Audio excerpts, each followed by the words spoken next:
Hi everyone, my name's John. Welcome back to my channel. I wanted to bring a review to you today about a book I read earlier in the year for Historathon, an ongoing event of which I'm a co-host. And it's a subject which I have sort of always been curious about, but find it so big and so intimidating that I'm always looking for an introduction that just suits me the way I need it to suit me, and I'm having some trouble. So take that as a request for other books on the same topic that might be more my jam. But I'll talk about this one for a little bit. This is from Princeton University Press, and I bought this during their winter of 2024 sale. It has been sitting on my desk for 2 years, or had been when I wrote this. This is The 5 Million Year Odyssey by Peter Bellwood. And this is the human journey from ape to agriculture. Okay. Peter Bellwood is the emeritus professor of anthropology and archaeology who was teaching in Australia, I believe, who spent the last half century teaching and studying how human beings settled Southeast Asia and Polynesia. May be the perfect person to write a book like this that spans pretty much all of human existence. The 5 Million Year Odyssey came out from Princeton University Press in 2022, and it is a history of human, what you could call deep time, I guess, from the rise of the first hominins, that's hominins, not hominids, in Africa, to the appearance of agriculture somewhere between 10 and 12,000 years ago, using a really interdisciplinary approach that blends paleoanthropology, genetics, and comparative linguistics. So the book breaks up human history, and when I say human, I don't just mean Homo sapiens, obviously, I mean Homo, the entire genus, into 4 acts, with part 1 being pre-Homo hominins, which is about 6 million to about 4.5 million years ago. Act 2 starts with the appearance of the genus Homo to Homo sapiens. That's about 2.5 million to about 300,000 years ago. Act 3, Homo sapiens before food production to food production. That's about 300,000 years ago to about 12,000 years ago. And Act 4 is starting with the appearance of agriculture about 12,000 years ago. So the first half of the book is about evolution before the appearance of agriculture or meaningful language families that we can trace in any way.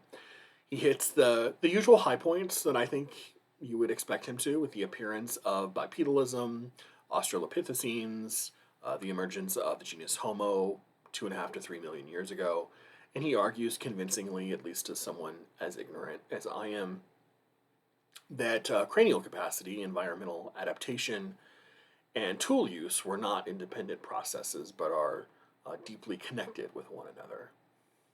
You get the whole arc of hominin evolution, from Neanderthals to Denisovans, Homo sapiens and their settlements in Eurasia, the Sahul, and the Americas. The second half covers plant domestication, like I said, agriculture, and linguistics, with case studies ranging from Neolithic Europe to the Bantu diaspora, to the Holocene movements in the Americas. Throughout the book, Bellwood argues that migration and population growth form kind of a positive feedback loop with one another. For example, the rise of agriculture created an economic system that allowed people to transition from societies based on nomadic subsistence to more settled, permanent societies. With food surpluses come the need for specialized labor and development of trade. And from there, it's easy to see the rise of cities being all but inevitable. But the book ultimately wasn't, for me, for this particular reader, great. I think it has Some downsides for someone who doesn't know as much about the subject as me. I thought because of the pretty popular sounding title that it would be for someone who knew less about the subject. And I learned quite a bit. It's just because it's a little bit more advanced than I needed it to be, doesn't mean that I walked away with it from it with having nothing learned. A broad, sweeping history like this one, 5 million years of history in 300 pages, kind of limits the space in which you can argue with other ideas and other takes on the evidence on the page. And since his focuses are on migration, demography, plant domestication, and language dispersal, readers looking for more anthropological data like social mobility or, obviously ritual symbolic stuff will be disappointed. But it's much more on the history of human species than it is on any import that things like religion or ceremonies had. The discussions of the different lithic industries, the Oldowan, the Akulian, etc., and their ties to increasing cranial capacity get limited treatment as well. So the topic is absolutely fascinating, but Bell's writing is kind of dry, and it's kind of plodding. The chapters, to be honest, they read like detailed lecture notes with no attempt to create any kind of narrative through line. And really what would attract, or at least on this topic, would attract a reader like me would be a narrative, right? That is what pulls you in. You need something to pull you into a subject like this. And someone to tell you why it's fascinating, to make a story out of it.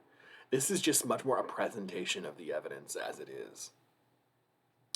A through line seemed like a reasonable expectation given, like I said, the kind of popular title that the book has. It might serve as a better reference book for someone who knows the subject much better than I do than something that you would read just cover to cover. Worse yet, for reading it as a book that you would read cover to cover, he jumps around a lot, all over the planet, talking about one thing, say agriculture, where it occurred in one place, and then another, which makes for kind of a, and then he'll pick up another subject, and then chase you all over the world with it. It makes for kind of a vertiginous reading experience. The book is jam-packed with overwhelming amounts of information, at least for someone like me, total neophyte. If you're familiar with the ground he covers, but it's just possibly been a while and you need a refresher on the most recent discoveries in the field. I mean, this is a field or set of fields that can basically become completely revolutionized within a matter of 5 or 10 years, then you'll find this book useful, I think. But if you're like me and used it as an entry into the world of biological anthropology, this might be too much to digest at once, especially if you're not taking careful notes. For example, did you already know the difference between a hominin and a hominid? Can you list the most obvious differences between Homo heidelbergensis and the Neanderthal? If you can't, it's probably best to find a point of entry elsewhere. But if you do, I would, like I said, love some recommendations on how to cover this ground in a more beginner-friendly way. So leave me a comment, especially if you have this as a hobby, or if you're a professional archaeologist or primatologist. Please let me know. Leave comments. But those are some thoughts on Peter Bellwood's The 5 Million Year Odyssey, the human journey from ape to agriculture. See you next time with another book review. Bye.